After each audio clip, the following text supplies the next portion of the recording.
Salam Avtobox izləyiciləri, hər birinizi xoş gördük. Bugünkü bölümümüzə xoş gəlmisiniz. Bugünkü bölümümüzün qonağı hamımızın tanıdığı Baku Style. Xoş gəlmisən Ali. Çox sağ ol qardaş, çox Necəsən? sağ ol. Şükür. Sən necəsən? Şükür Allah, yaxşı olasan. Belə deyək də, birinci sualım ondan başlayacağam ki, bizə bir xas olan bir sualdır. Bu avtomobil aləminə sənin qədəmlərin, ilk addımın hardan başlayıb və neçə yaşında? Belə deyim də, avtomobil həvəskarlığını mı soruşursan, yoxsa Birinci həvəskarlıqdan, ondan sonra həvəskarlıq işte uşaqlıqdandır. Avtomobillə yəni belə deyim də, yaşamışıq da həmişə. Hətta mən sənə belə bir dənə məqam deyim maraqlı ki, uşaqlıqda məndə xəstələnəndə qızdırma qalxanda o qızdırmağı heç nə salmırdı. Oyuncağı verirdilər, qızdırma düşürdü aşağı. Yəni o vaxtdan var o xəstəlik. Çox gözəl bir ideyadır. Bəs belə deyək də, indi hər cavanın, hər ilk addım atanın bir istəyi, arzusu olan, yəni bilim, qabağına çıxan bir avtomobil olur. İlk avtomobil nə olur? Mənim ilk avtomobilim Mercedes olub. Hansı kuza? 202 kuza. 202 kuza olubdu. Sadə? Belə deyim də, ondan qabaq olan o maşınları mən hesab eləmirəm. Yəni belə daimi də hansında kimisən özünü tapmısan? Özümü tapmışam, başlamışam oradan nəsə modifikasiyalar eləməyə. Yəni o hardasa 2007-ci illəri təsadüf eləyir də o dövr. Mənə elə gəlir ki, məhz ondan başlanıb da bütün bu mövzular. O illərdən başlayıb. Ondan qabaq da avtomobillər olub, amma yəni o vaxtı təzə-təzə öyrənirdik maşın sürməyə, belə deyim. İlk avtomobillər idi.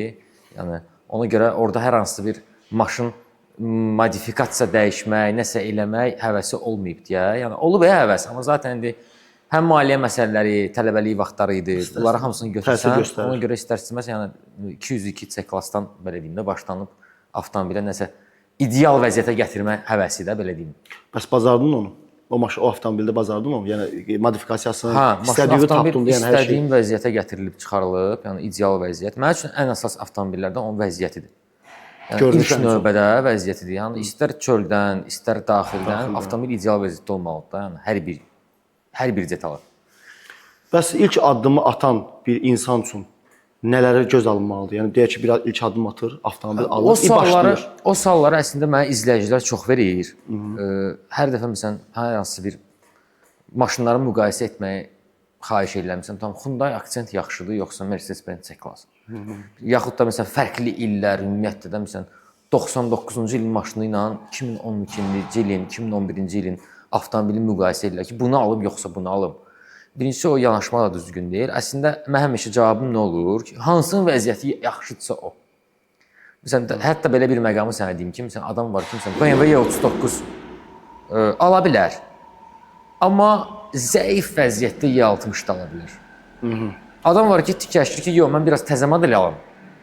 Qoy belə deyim də, hamı görsün ki, məndə təzə model maşındır da. Halbuki biraz düşünmək lazımdır ki, təzə modeli alsan, sən onun ən zəif versiyasını alacaqsan da. Yəni bu 39-un vəziyyətində olan E60 fərqli məbləğ diapazon var da, orada fərq çoxdur da qiymətdə. Mən həmişə üstünlüyü verirəm ki, hətta lazımsa bir model aşağı al, amma idealını al da. Çünki belə deyim də, həmçinin sən o deyirsən birinci addımlar. Birinci addımlarda ən əsas məqam nədir? Adam hələ təzə-təzə özünü tapacaq, problemlərlə daha çox rastlaşacaq. Ona görə o məqamları nəzərə alaraq vəziyyət önəmlidir. Məncə də. Hansı avtomobillə efirə çıxdığında belə deyək, yəni festivala, tədbirlərə, hansı ki o vaxt tədbirlər az idi? Yaxşı məqama toxundun. Mənim ümumiyyətlə avtomobil həvəskarlıq belə deyim də, fəaliyyətimmi deyim, yoxsa həyatımda Avtoaz forumu var. Bütün avtomobil həvəskarları. O vaxtı Instagram yox idi, o vaxtı təbii əlbəttə TikTok yox idi. O vaxtı forum deyilən bir alan var idi. O forumda bir forum var idi Azərbaycanda, keçmiş Efir VS. O sonra oldu Avtoaz. O Avtoazda bütün avtomobil həvəskarları yığılırdı, öz nə bilim hansı təcrübələri ilə bölüşürdülər. Ya belə deyim də çox belə səmimi və belə bir yaxşı bir komanda var idi orada həqiqətən də. Və o tədbirlər elə o vaxtı ümumiyyətlə tədbirlər, yəni o avtomobil yığıncaqları belə Azərbaycanda elə təzə-təzə formalaşırdı da. Çox az olurdu. Avtoaz, yəni o həmin o tədbirlərin yəni yaradıcısı kimi ilklərdən olub həqiqətən. İndi bəlkə də ola bilər məndə tam məlumat yoxdur, bəlkə də hansısa başqa platformalarda var idi, amma mən yəni gördüyümü və yaşadığımı deyirəm. Yəni mən Avtazda görmüşəm də bu məqamları və o tədbir dedin deyə ona görə yadıma düşdü. Belə ən belə qlobal, yəni belə modifikasiya olunmuş avtomobil kimi, yəni necə, belə yəni o dünyadan qaytarılmış proyekt kimi deyim də, hətta o BMW E30 idi. Ona qədər E39 da olub. Mən belə deyim də, ən çox modifikasiya olunan avtomobillər məndə olub BMW-lər. BMW-lər. Əsasən. Mercedes-lər də olub. Məsələn 210 Y-Class, yəni o vaxtı çox dəbdə idi də həmin illərdə. Amma belə deyim də, ən çox modifikasiya olunan, restavrasiya olunan, yəni daha çox vaxt sərf olunan maşınlar bir E39 olub məndə qara, bir də E30 olub. Hansı ki, demək olar ki, sıfırdan yığılıb da. Rəng dəyişib, salon dəyişib, disklər Rəng dəyişib, hər dəyişib, şey. salon dəyişib. Özü mən sənə belə deyim də, mən balaca uşaq olanda bizdə o vaxtda hamımızda belə bir hobbi var idi. Həmişə valideynlərdən daha böyük nəsildən açarları götürürdün, gəlib otururdun maşında. Qədə qasdı baxaq. Maqnitofona qulaq asırdın, nəsə pedal basırdın da. Bizim bir qonşumuz var idi, onda bir dənə E30 Cabrio var idi, ağ rəngdə. Mən 2 şərtdə bölmüşəm. Və o maşına sən mənə heç vaxt vermirdi. Vermirdi, mən otura bilmirdim də o maşında. Həmişə baxırdım o E30 Cabrioya, deyirdim ki, vaxt gələcək mən bunu özümə alacağam da. Və təsəvvür elə ki, məqsəd var idi də, o var səncə uşaqlıqdan bir dənə hansısa məqam olur. Desən ki, mən böyüyəndə bunu eləməliyəm də. Halbuki o E30 restavrasiya olunan dönəmdə heç ona bəlkə heç ehtiyac da yox idi. Başqa maşınlar var idi də, artıq yəni belə deyim də. E39-um var idi məsələn misal olaraq. Ona görə yəni elə də ehtiyac yoxdur. Sırf məhz o məqsədə görə mən maşını alıb yığmışam da. Yəni ki, o maşını mən istədiyim kimi görüm. Maşın da elə bir şeydir ki, götürdüm, başladım restavrasiya eləməyə. Yəni bu qalsın eləyə bilmirsən də. Amma orada zövq də vacibdir də. Başladınsa axıra kimi getmək lazımdır. Orası elədir, amma ora zövq lazımdır. Çünki zövq elə bir şeydir ki, onu sən bazar tunik deyilə də, o cürə də yığa bilərsən, amma xüsusi incəliklə yığa bilərsən. O göz də oxşaya bilər, Razıyam. pis ola bilər. Elementar da komponovka məsələsində məsələn disklər o qədər disklər qoymaq olar ki maşına da. O tuzulma söhbəti. Amma o zövq məsələsidir ki, hansını sən istəyərdin ki, əvvəlcədən bilirsən də bu necə yaraşacaq maşına yoxsa yaraşmayacaq. Necə görsən necə. O da düzdür. Bəs avtomobil mədəniyyətinin bugünkü gündə səviyyəsini hansı dərəcədə görürsən? Mən deyim ki, Azərbaycanda avtomobil sahəsindəki olan o mədəniyyət, avtomobillərin, yəni avtomobillərə olan sevgi son bəlkə də 10-15 il ərzində fantastik dərəcədə inkişaf görürəm. İnkişaf oluyor. Fantastik dərəcədə.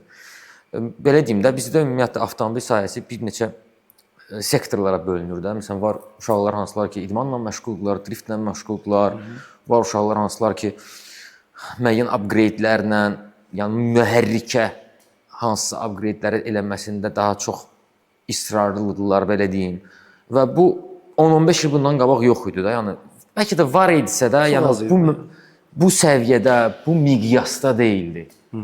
Və həqiqətən deyim ki, mənə həddindən artıq o çox sevindirir. Ən azından tədbirlərin sayı Zoğa niyə qeyri ki? Artıb. Tədbirlərin sayı dərəcədə ki, təxminən il ərzində arası bir 10 dənə avtomobil belə yəni tədbiri olur da. Hərəsi bir 2-3 keçiddə də gəlib onlara çıxır. Mən görürəm ki, minimum 10 dənə tədbir belə olur. Ən azından drift mövzusu tamam başqa bir sahədir.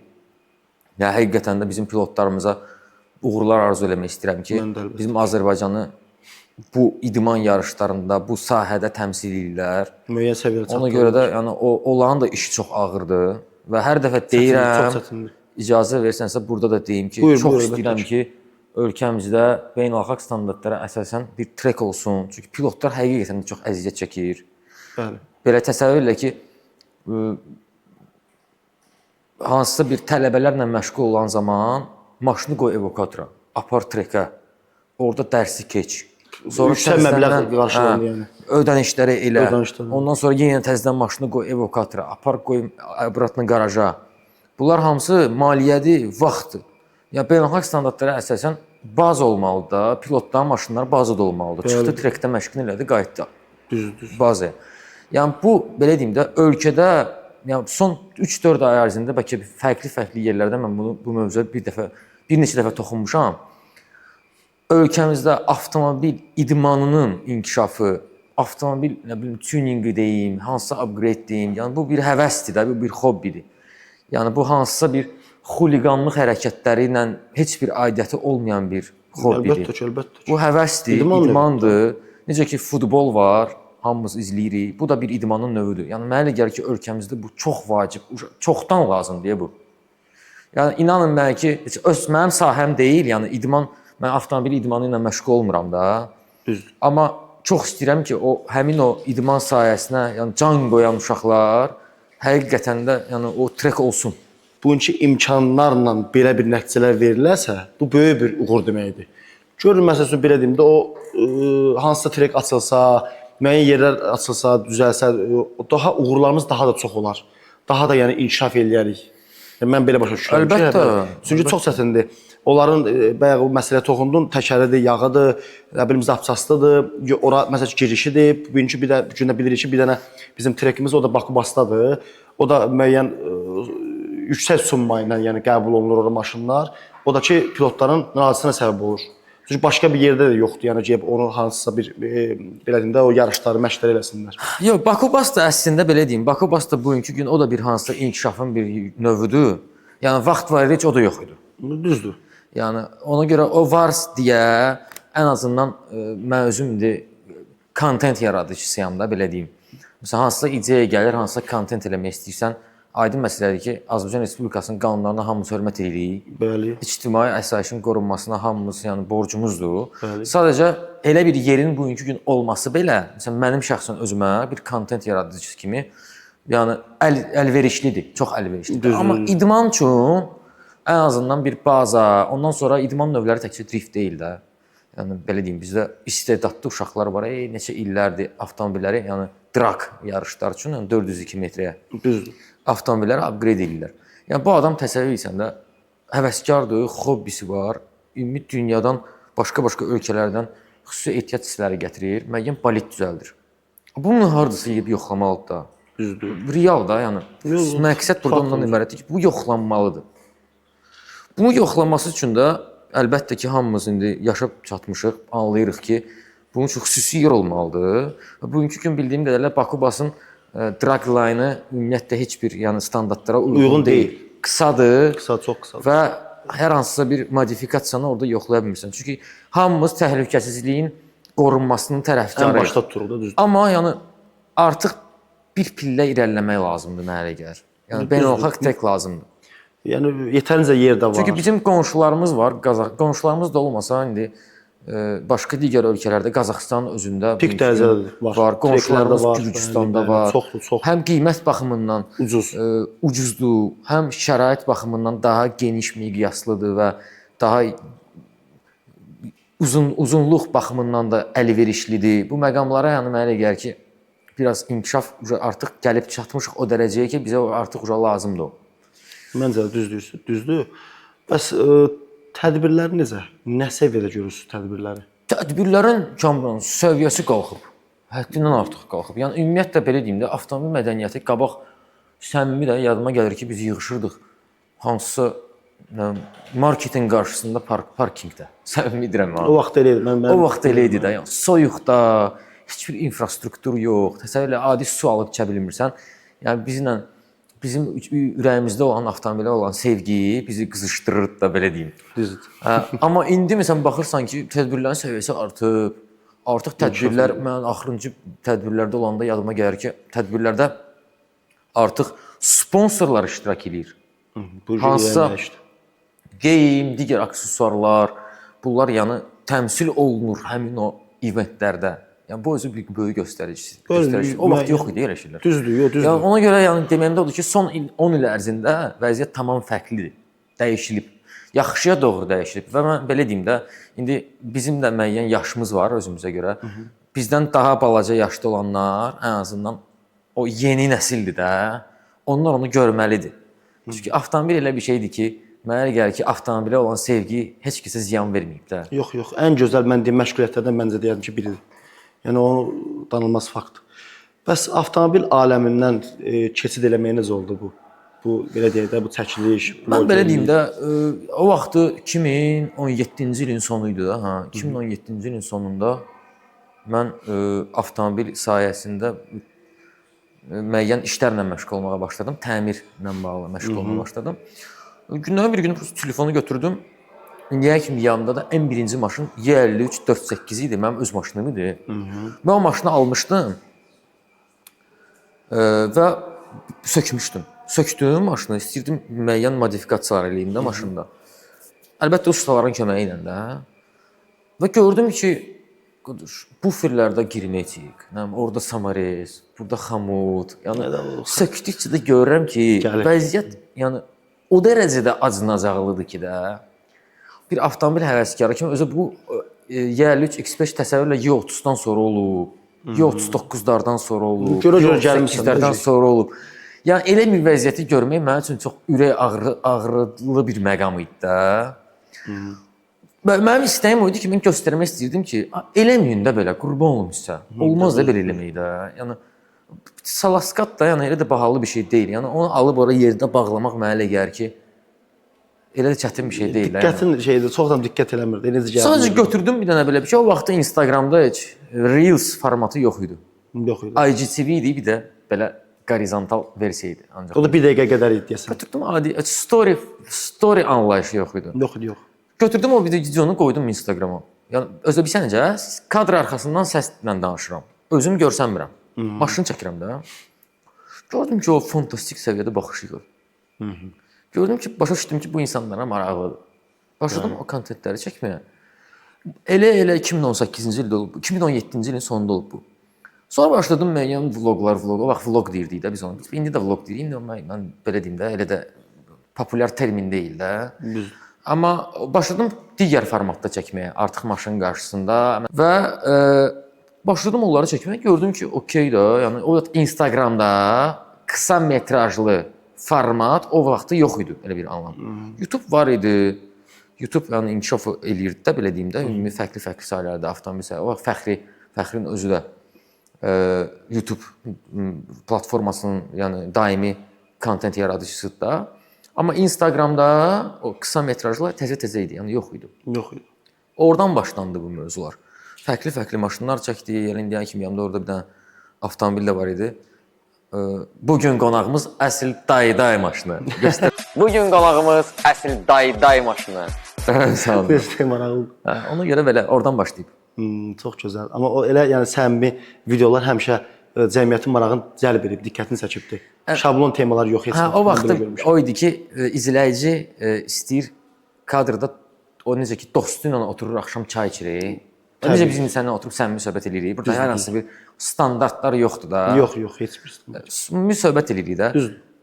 İzləyici mənə elə gəlir ki, elə tipli formatda adam görəndə və yaxud danışıq görəndə ona daha doğma gəlir. Bəli, oturub baxırdı axıra kimi də. Avtomatik olaraq da istər-istəməz o vaxt o elə maraqlı idi. Amma Fəxrin də elə ilk başladığı videolar oldu. Jigullər çəkibdi, Nolet çəkmişdi də. Çox maraqlı gəlir cəmiyyətə. O da baxırlar, maraqlı. İndi də var, amma çox azdır mən deyərdim. Əvvəl kimi deyil. İndi maşallah məsələn belə deyim də, həmin bu sahə də çox inkişaf eləyib. Həqiqətən də yəni mən çox belə sevincliyəm ki, bütün avtomobil sahəsindəki olan segmentlər təqdimatdırmı, yaxud hansısa bir avtomobillərlə bağlı videodur. Video qruplarımız necə inkişaf eləyib? Uzağa niyə gəlirsən ki? Düzdür. Real olaraq bizim bugünkü gündə elə video qruplarımız var ki, qlobal səviyyədə. Həqiqi deyirəm ha. Düzdür. Yəni videoları var ki, qlobal səviyyədə izlənir. Bəs blogerlərin bugünkü də maşın belə deyək də incələyərlər deyirək, ondan sonra çəkiş elələr deyir, nələrini bəyənmirsən, nələr düz eləmirlər. Ya belə deyərdim də. Olmamış olmaz. Yo, mən belə deyim ki, yəni ümumiyyətlə bir dənə hər bir şeyi avtomobilə, ümumiyyətlə həyatda bütün baş verən prosesləri avtomobilə qoşmaq mümkündür. Любой prosesi qoşmaq olar. Belə deyim də, sən məsələn ola bilər ki, Porsche Cayenne xoşuna gəlmir. Ola bilər də elə bir şey. Amma məsələn kiminsə xoşuna gəlir. Ona görə zövqlər müxtəlifdir. Auditoriya da müxtəlifdir. Məsələn, hər bir kontentin, hər bir avtomobilin, necə ki, hər avtomobilin öz alıcısı var. Satılmayan maşın yoxdur da zaten. Eynən də istənilən kontentin və yaxud da istənilən bir insanın sevilən kütləsi də var, sevilməyən kütləsi də var. Yəni bu normal. O ki qaldı mənim fikrimə. Mənim ümumiyyətlə fikrim, şəxsi fikrimi bilmək istəsən, şəxsi fikrim odur ki, mən istəyirəm ki, bu sahə inkişaf eləsin. İnkişaf eləməlidir. Hər bir halda. O ki qaldı, istənilən mövzu heç vaxt ideal ümumiyyətlə ideal anlayışı yoxdur. Heç bir şeydə. Ümumiyyətlə bir dəqiqə sən özün avtomobil həvəskarsan, bir dənə sual verim. Dünyanın ən ideal maşını hansıdır? Mən əminəm ki, sən suala cavab verə bilməyəcəksən. Çünki ideal maşın anlayışı yoxdur da. Hər bir maşının hansı plusu var və ya minusu var. Eynən də yəni bütün digər məsələlərə o prizmadan baxsaq, ideal anlayışı yoxdur. Zaten də çoxluğun olması, yəni insanların buna həvəsinin olması, hansı bir yaradıcılıq məsələlərinin günü-gündən çoxalması ümumi bizim bütün Azərbaycanın avtomobil sahəsinə ancaq xeyri var. Amma faiz dərəcəsi də var deyək də, yəni. Məsələn 50-nin 50-yə deyil. Məsələn faiz dərəcəsi var ki, bugünkü məsəl gündə elə blogerlər var ki, düzdür, bəyənilən kütləsi var, razıyam bu fikrindən. Amma ki, faiz nisbətində biraz daha çox məsələn bəyənilməyənlər daha çoxdur. Mənim belə fikirləşirəm. Mən sənə belə deyim də, hər şey zamanla mənə elə gəlir ki, öz yerinə düşəcək. Ələnəcək də belə. Yəni belə deyim də, məsələn mən özümdə elə sahə var ki, məsələn hansısa sahədə mən heç vaxt olmamışam. Olmamışam da, tutaq ki, mən ümumiyyətlə restoran sahəsini, tutaq ki, məndən soruşsan, restoran sahəsində təcrübəm yoxdur. İşlətməmişəm də restoranı. İndi əlbəttə ki, mən bu dəqiqə bugünkü gün getsəm, restoran açsam, mənim o yolda o qədər səhvim olacaq ki, o qədər nəyisə düz eləməyəcəm də. Amma başım daşa dəyə-dəyə bir nəsə bir orta bir mexanizm tapacağam, yolunu tapacağam ki, məsələn, bunu eləmək olmaz. Bu məsələn bu yemək dadlı deyil. Belə eləsəm daha yaxşı olar. Bildin nə demək istəyirəm? Yəni insan puxtələşir də prosesdə. Yəni get-gedə mənə elə gəlir ki, istənilən məsələn bugünkü gün elə adamlar var ki, tezə-tezə başlayır. O təzə-təzə başlayan o media nümayəndəsi 5 ildən sonra ola bilər ki, elə bir səviyyədə olsun ki, zaten də elə bir misalları biz bilirik bugünkü gündə. O qədər belə misallar var ki, təkcə avtomobil blogerliyi və yaxud təqdimatçılığı ilə bağlı yox. Digər sahələrdə idmançılarımız var ki, təzə-təzə başlayanda ola bilər ki, hansı uğur əldə edə bilmirdi. 3 il yadından çıxdı o adam, bir də görsən ki, adam çempiondur.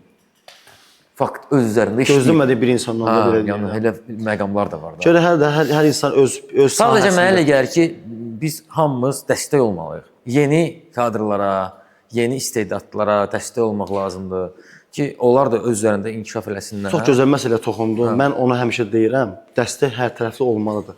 Dostlarımıza, tanışlarımıza, müəyyən məs qabağa gedən insanda heç vaxt bir-birinin insan gərək paxıllığını çəkməsin. Bu gözəl bir sözdür. Yəni gərək insan hər bir ətrafımızda olan insanlar görsən bu işi bacarır, bunu eləmək istəyir, həvəskarıdır. Yəni prosta yəni atmır da qırar, prosta eləyim də tutar yox. Biz bunu həvəskarıdır da bu insana. Bundan dəstək olmaq lazımdır. Mən bunu məsələn eləyirəm. Ətrafıma da eləyirəm ki, bacarım qədər repost eləyirəm. Məsələn bugünkü gündə ancaq internet üzərindən dəstək oluruq da bir-birimizə ən çox belə deyək. Yəni mən videolar görürəm, tanışlarımla çəkirlər eləyirlər. Mən ən çox olaraq repostla, like-la, kommentlə bu şeylərlə dəstək olmağa çalışıram. Bacarım qədər. Bunu eləməliyik bir-birimizə. Vallahi istədiyim insanlar çoxdur. Çox yaxşı məqama toxundum. Bax videoqraflar. Mən bax son hardasa bir ay yarım ərzində görürəm ki, məsələn videoqraflarımız da bizim videoqraflarımız. Ümumi Azərbaycanın videoqrafı, avtomobil sahəsindən danışıram. Düzdür. Adam əziyyət çəkib, gəlib video çəkib. Video da əladır. Amma mənfi fikirlər çox. Montaj da eləyib. Superdir hər şey. Instagramda da alqoritm deyilən bir məqam var da. Alqoritm nədir? Məsələn sən videonu yükləyirsən, ilk vaxt ərzində əgər ona reaksiyalar gəlirsə, alqoritm o videonu dartır qabağa. Gəlmirsə, Instagram hesab edir ki, darıxdırıcı kontent. Instagram robotdur da. Ona görə də, yəni belə deyim də, hər hansısa bir baxış sayı və yaxud da ki, həmin o videonun uğur qazanmasının faiz nisbi düşür aşağı. Mən təzəlicə bir ay yarım bundan qabaq təxminən 2 yaxud 3 videoqrafın şikayət elədiyini gördüm. Instagramda video çəkir. O da adam o qədər bezib ki, adam storyaya öz videosunu qoyub və yazıb altdan ki, "Nəyə sizə baxırsınız, onsuz da like eləmirsiniz də." Ya adam uje barışıb o halına. Yəni sən bilirsən, yəni bu adam uje heç oradan heç bir belə deyim, reaksiya da gözləmir. Yəni deməyimdə məqsəd nədən ibarətdir? Mən Qazaxstanda olanda təzəlikcə. Qazaxstanda deməli videoqraf var, bir nəfər videoqrafla tanış oldum. Biz ortalama bizim videoqraflar kimi bir videoqrafdır. Mən indi bugünkü gün takip atmışam da həmin adama Instagramda, görürəm də fəaliyyətini. Adam bir dənə videonu atır. Az qala Qazaxstanın 20-30% o adamı dəstək olur. O video geri düşür qlobala. Naxaldır da. İndi burada bir dənə sual var da. Biz hamımız yəni istəyirik ki, bizim Azərbaycanın adından avtomobil sahəsi inkişaf eləsin. Fərq eləməz. İdman sahəsində, videoqraf sahəsində, təqdimat sahəsində, istənilən sahədə. Ona görə mənə elə gəlir ki, biz həm o videoqraflarımıza, hansılar ki, bizlə o xoşbəxt anları yaşayırlar da, o bütün anları bizlə yaşayırlar da onlar. Düzdür. Əlbəttə. Maksimum dəstək olmalıdır. Mənə elə gəlir ki, budur. Məncə də cavan videoqraflar çoxdur, onlara dəstək olmalıyıq. Çünki öz üçün daha da yaxşı göstərsin. Ümumiyyətlə insana motivasiya deyilən bir şey var da, onu verəndə insan daha da inkişaf eləyir. Amma ki çox adam ki ona desə ki, yox sən bunu bacarmırsan, bu heç o deyil, nə bilim belə, o insan get-gedə öləcək, heç o bundan sonra desə nə gözəl bir şey də təqdim edə bilməyəcək. Səmimi müzakirəmiz gedir bu dəqiqə. Mən sənə belə bir şey deyim də, sadəcə mənim bugünkü gün fəaliyyətimlə bağlı. Mən bu yolda səmimi deyim də, qıraqdan ola bilər ki, qıraqdan ola bilər hasant görünə bilər. Amma səmimi deyim ki, o yolda mən elə demotivasiya olmuşam bir ara. Yəni elə depressiya, stres, olur da. Həddindən artıq bir sənə necə emosiyalara qapanma. Həmin situasiyalarda bir də görsən ki, elementar adi bir dənə, prosta bir dənə yazı. Adamı tanımıram mən. Nastirəsini koruyur. Yox, nabarot. Adam yazır ki, məsələn, qardaş, uğurların bol olsun da, davam elə, izləyirik. Məsələn, elementar ha, 2 söz deyir. Amma motivasiyadır. Adamı həmin vəziyyətdən çıxardır. Düzdür. Qaytarır, yəni adi gedişata, gündəlik gedişata. Yəni mən belə deyim də, indi həmkarlarımız yəqin ki, bu verilişə baxacaq. Onlar ümumiyyətlə başa düşəcək mən nə demək istəyirəm. Yəni var, ümumiyyət yaradıcı insanlarda var el məqam. Yəni sən nəyisə yaradırsan, çəkirsən, nəsə video təqdimat, məsələn, hər hansı bir yaradıcılıq fəaliyyətində elə bir dönəm olur ki, səncə ruhdan düşürsən də. Elə bir səncə çox belə çətin bir dövrdür. Və həmin dövrdə mənə elə gəlir ki, hamı bir-birini maksimum dəstək olmalıdır o həmin adamlara. Yadındadır bizim pilotumuz var, Elvin. Heç vaxt yadımdan çıxmır o məqam. Biz Elvinlə təsadüfən də nə üçün elə alınıb ki, sarısı təxminən bir 6-7 ayda ünsiyyətimiz var. Qabaq bir-birimizi tanımışıq, amma elə olub ki, tanış eləyən olmayıb da, səviyyə sən. Tanış eləyən olmayıb, salam sağolumuz da belə yox idi. Heç vaxt görüşməmişik. 6-7 ayda belə ünsiyyətimiz var. Ümumi müzakirələr aparırıq da, nə ilənsə bağlı. Mənim deyən kimi yanımda da Elvin bir dənə videosu var idi ki, adam demotivasiya vəziyyətdədir. Mən məsələn, həmin məqama məsələn, biganə qala bilmədim. Mən götürdüm adama yazdım ki, qardaş, bir də gidiyorsun, sən nə danışırsan? Demotivasiya, davay özünü toparla, irəli, başqa variant yoxdur da.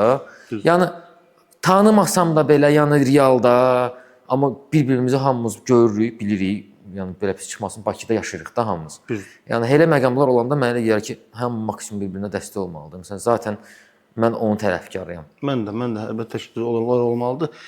Bəs əli öz sahəndə səncə bacarmısan? Onunla bağlı qiyməti kənardan yəqin ki, izləyicilər bildirsə daha doğru olar. Düz mən izləyirəm videoları. Orada belə dedim, müsbət daha çoxdur. 99-90-ın elə bir ki 10%-ə nisbət var da. Yəni daha çox bəyənilir. Belə yəni davam eləyə məsləhət görürəm, çox qəşəngdir, mən izləyirəm də. Çox sağ ol. Həm də modifikasiya alıram. Yəni səndən mən həqiqətən deyirəm. Mən həmişə bəyəndilərim bir neçə belə layihələr var ki, hansı ki mən onları həmişə hayırda deyirəm ki, məsəl üçün bu bunu bacarır. Bu bunu bacarır qardaş. Bu mən oturub ləzzət alımına baxanda həqiqətən o şeyi vibe verirsən. O çox gözəl bir şeydir. Əli, deməli sənin səhifəndə çox rus dilli belə deyək də videolar rast gəlirəm. O rus dili hardan başladı? Niyə yəni, səbəbi nədir? Mən belə deyim də, ümumiyyətlə hardan bu mövzu başlayır? Bildiyin kimi bizdə müəyyən bir üslub var da, yəni hansı ki bizim Azərbaycanlıların hamının xoşuna gələn bir üslubdur. Bu hətta 70-ci illərdə o üslub yaranıb. Maşının qabaq hissəsini qaldırmaq, adətən 06-07 markalı maşınlarda biz bunu görmüşük də uşaqlıqda. Və bu üslub bir neçə dost tanış tərəfindən mənə gəldilər, dedilər ki, digər ölkələrdə, ölkələrin vətəndaşları eyni şeyi eləyib və özlərinin öz ölkəsində fikirləşdiyi kimi bunu qələmə verirlər. Tutaq ki, başqa ölkə deyir ki, hansı Nivanın ön hissəsini biraz qaldırıb bizim üslubda yığanda deyirlər ki, bunu biz fikirləşmişik.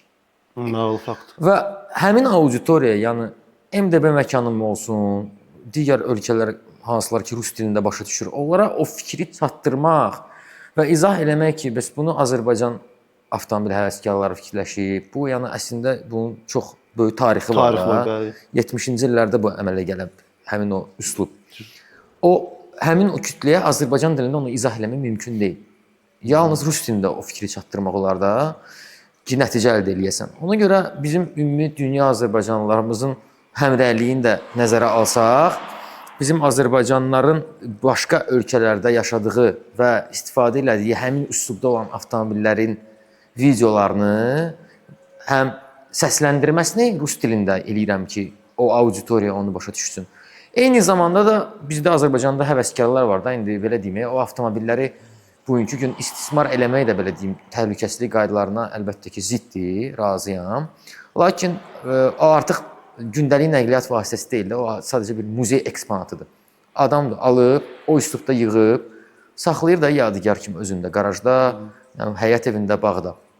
Və o maşınları məsələn o kontent olaraq çəkib rus dilində mənim məqsədim odur ki, bizim yəni maşın həvəskarları hansı ki bunlara nə qədər vaxt ayırıblar, nə qədər illər zaman gedib buna. Yəni o hamısı elə-belə əmələ gəlməyib axı. Məsələn həmin o maşınlardakı olan aksesuarlar hansılar ki, kompasın özü elementarda, sonra Melbirlər, 215 təkərlər, bu hamısı yəni Azərbaycanlılar tərəfindən fikirləşmiş aksesuarlardır da. İndi kim sözəlləşdirdi? Bu aksesuarlar var. Məsələn çox adam mənə deyir ki, məsələn xarici kütlədəki, bu Azərbaycanlılar fikirləşmir də, bu Amerika stilidir. Bu Amerika lowrider stilidir. O vaxtı bu lowriderlər fikirləşiblər. Bəs mən onlara avtomatik sual verirəm ki, qardaş bildim də, lowriderlər o vaxt ki Amerika üslubu kompas bilirdi nə olan şeydir, yoxsa hansısa başqa aksesuarlar, hansısa məsələn loşkalar, podqlovniklər var da, loşkalar. O hardan əmələ gəlib? Düz hamısı bizim fantaziyamızdır və istək odur ki, o itibat olmasın. Yenə də deyirəm, mən buna təhlükəsizlik baxımından anlayıram, yəni bugünkü gün o istismar olunan maşın deyil də, yəni o konstruksiya dəyişikliyi hesab olunur da, onun önüsü askısının qaldırılması, məsələn hansısa modifikasiya dəyişilməsi. Yəni ona biraz nəqliyyat vasitəsi kimi baxmayaq da. Çünki sən özün də bilirsən ki, biz avtomobil həvəskarları hər şeyi hələ ancaq istismar qaydası kimi baxmırıq da. Hobbi kimi elədir ki, elə maşınlar var ki, ümumiyyətlə sürülmür. İndi aydın məsələdir ki, 60-cı illərin muscle carları var bugünkü gün Azərbaycanda, hansılar ki, istifadə olunmur. Yəni probelləri çox cüzidir də.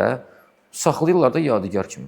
Yəni şərt deyil də ki, bu mütləq istifadə olunmalıdır. İstifadə olunmalıdır. Ona görə həmin üslubun itirilməməsi və mənim öz yaşım bu dəqiqə hal-hazırda 38-dir. Məndən bir 10, 15, 20 yaş böyük tanışlarım, dostlarım var ki, hansılar ki, bu həmin o hobbinin həvəsindədirlər.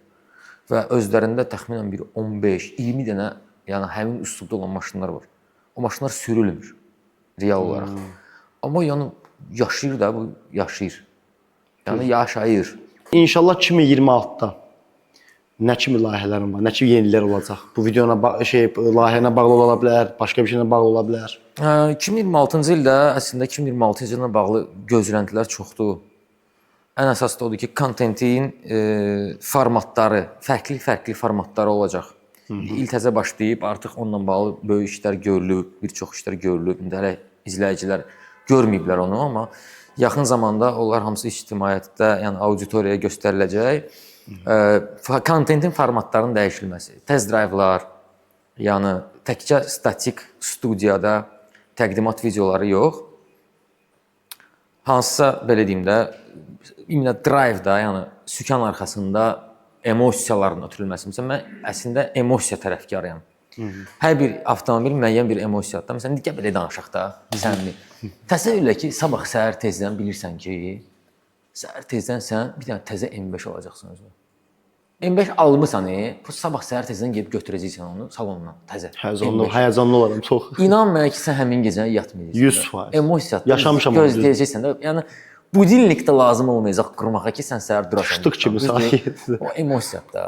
Düzdür. Hər bir maşında da nə olur? Biz həmişə maşını alanda birinci necə sevincli oluruq da ki, oyda euforiya deyirlər də buna. Düzdür. Ki mən maşını alım, euforiyayı yaşayım. Sonra bir həftə 10 gün keçir, o hiss ölür. Adiləşir. Sən o başlasan nəsə təzə bir şey istəyirsən. Sən təzə bir şey niyə istəyirsən? Yeni emosiya üçün. Ki səndə yeni anı yaşamaq üçün də təzədən. Euforiya hissiyatı olsun da. Elementar o hər şeydə belədir. Məsələn, hansı disk sifariş eləmisən xaricdən. Disklər gəlirsən, gözləyirsən də bu disklər, düzdür? Ki gələcək vuracam maşının üstünə, görüm o necə görsən tutacaq. Sən onunla yaşayırsan da, o anla yaşayırsan. Maşında həmin o emosiyadır mənim gözümdə.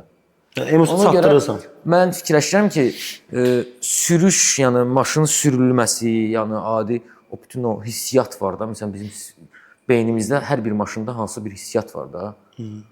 O hissiyatların mən istəyirəm izləyicilərə çatdırılmasına bağlı bir kontentlər olsun. Əlavə olaraq mənim yəqin ki görmüsən, AI elektron versiyam var artıq. Görmüşəm. 2026-cı ildə. Biz o 2026-cı ildə biraz ideologiyanı dəyişəcəyik. O AI versiya tamam başqa bir fikirdə, tamam başqa bir ideologiyada olan bir personajdır.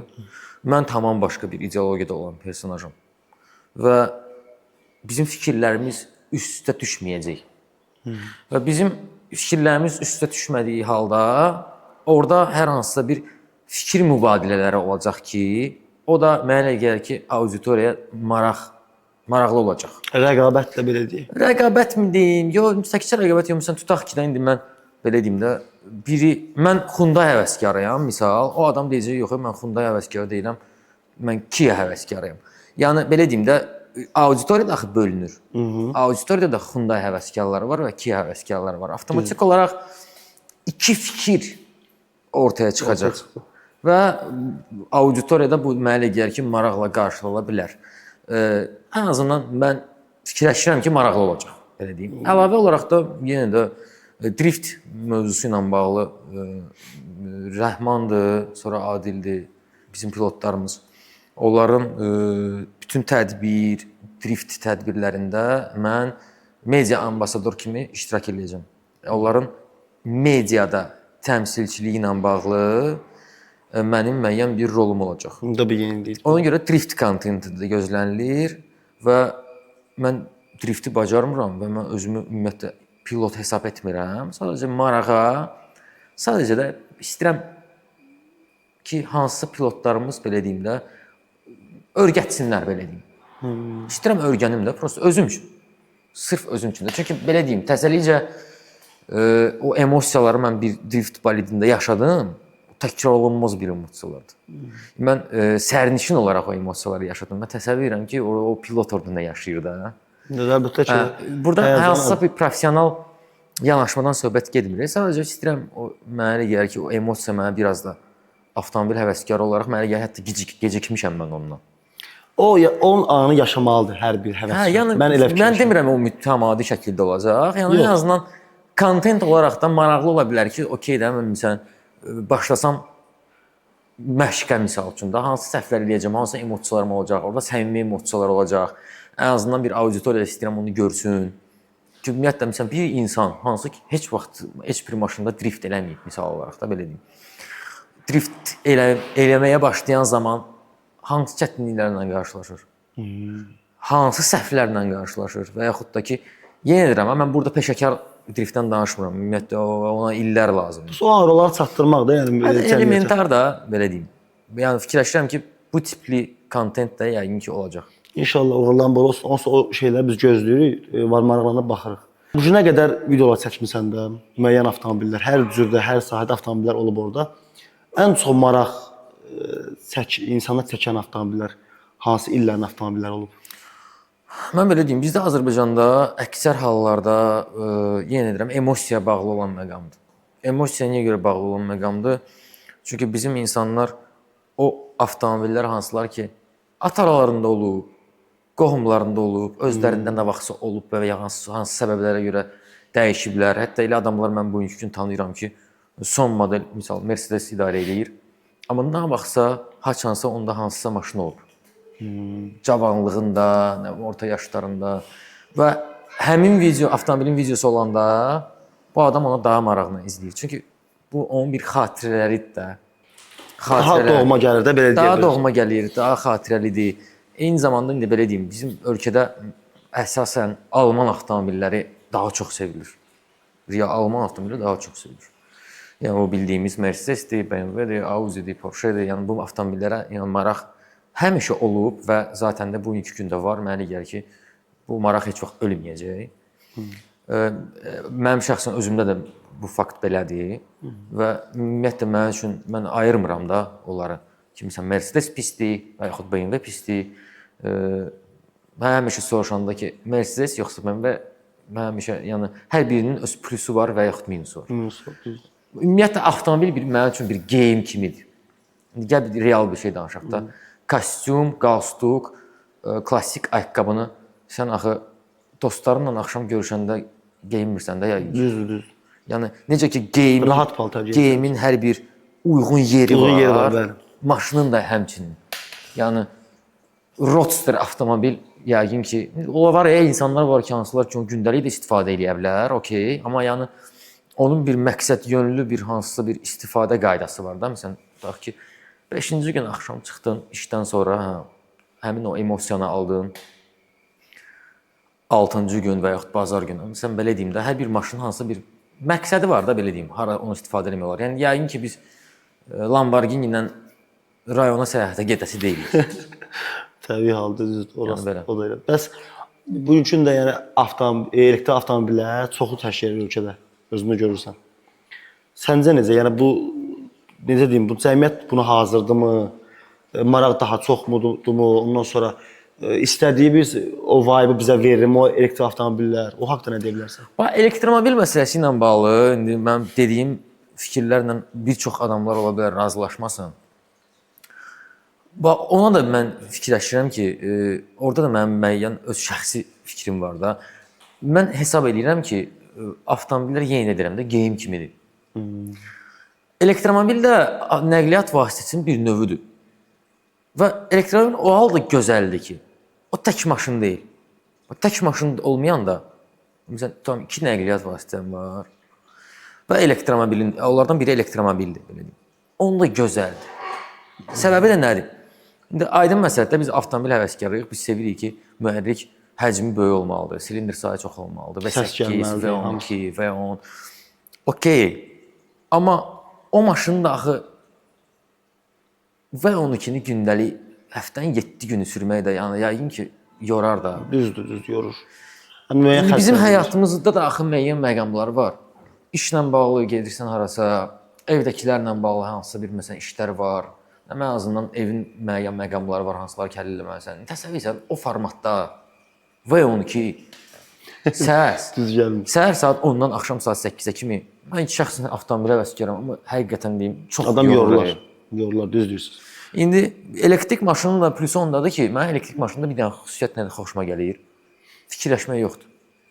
Ayağı qaza qoyursan, fikirləşmək yoxdur. C nöqtəsi vardır, basırsan... Fikirləşmək yoxdur. Biz həmişə deyirdik ya, BMW-də mənim bir yaxın dostum var, həmişə o deyir də, deyir. BMW-də deyir, bir qaz pedalı deyir, belə gözləyir ki, sən bir dənə bana toxunasan, sırası momental göstərsin. Bax, elektromobildə o var da. Prosta sadəcə ən belə güclü bir elektromobili sürürsən, səs yoxdur deyə başa düşə bilmirsən nə baş verir. Həqiqətən mən onu deyirəm, yəni cəmiyyət hələ öyrəşmir. Satmır da adamı. Speedometrə baxırsan ki, sürət yüksəkdir. Amma səs yoxdur deyə sən necə gəlir? Elə bil o birisi planetdəsən də biraz da belə başqa variant. Başqa bir vibe verir adama. Ona görə belə. Əli, bəs bu gənclərə gələcəkdəki məsələ belə deyək də, bu işlə məşğul olmaq istəyənlərə, bu işə başlayanlara, avtomobil aləmində müəyyən sahələr var ki, hansı o sahələrə başlamaq istəyən insanlara nə kimi tövsiyələr verə bilərsən? Tövsiyəm yalnız o ola bilər ki, istənilən gənc, hansı ki bugünkü gün avtomobildə həvəslidirsə, mənə elə gəlir ki, bizdə bir çox sənətkarlar var ölkədə. İstər avtomobil ustaları olsun, istər avtomobili, belə deyim də, özü avtomobil ustası deyil, amma avtomobil həvəskarıdır. Məsələn, öz maşınını yığdırır, proyekt kimi. Özü usta deyil, aparır hansı ustalarda yığdırır da, yəni. Başların üstündə durur da, belə deyim, proyektində. Proyektin isə belə layihə meneceri də deyim, özü üçün. Gənclər həmin insanların yanında olmalıdır. Çünki o avtomobilin o əsl sevgi var. O jurnalı vərəqləməklə deyir də. Sən özün də axı onu gözəl bilirsən. Düzdür. O bütün o məqamları bilməlisən, ustaların yanında görməlisən o bütün hissələri. Çünki bizim ustalar Azərbaycanda sənətkarlar var. Bax, həqiqətən də deyirəm ki, Azərbaycanda elə sənətkar ustalar var ki, bəlkə də ki, dünyanı da axtarsan, biz deyirik, biz bir dəqiqə oturub fikirləşirik ki, Almaniya, falan ölkə, Amerika. Burada da var. Vallahi mən sənə deyirəm ki, oradakı ustaların qabiliyyəti var ya, o şəraiti plus qabiliyyəti, əl bacarığını götürsən, Valla bizim ustalar, elə ustalarımız var ki, Amma şəraiti yoxdur. şəraiti olmaya da, amma elə işlər görürlər ki, valla. Mən yəni özüm mat-məhtər qalıram. Ona görə cavanlar mənə elə gəlir ki, o proyekt yığanlar var, proyekt yığan. O bilirsən nədir? O proyekt yığmaq, o bir dənə mənim sevdiyim söz var, o çaynikin sayı ilə ölçülən proyektlər var, o. Bir dənə maşını yığmağa bir ustalarla bir 1500 çaynik çay içməlisən ki, o maşın ərsəyə gəlsin. Ərsəyə gəlsin. Oradakı o ab-hava var, o doğma Onu ab-havası yaşamalıdır, da. bəli. Səncə açan ki, görsən ki, usta o dərəcədə sənin maşınını çox istəyir ki, səndən çox gözləyir ki, o maşın düzəlsin.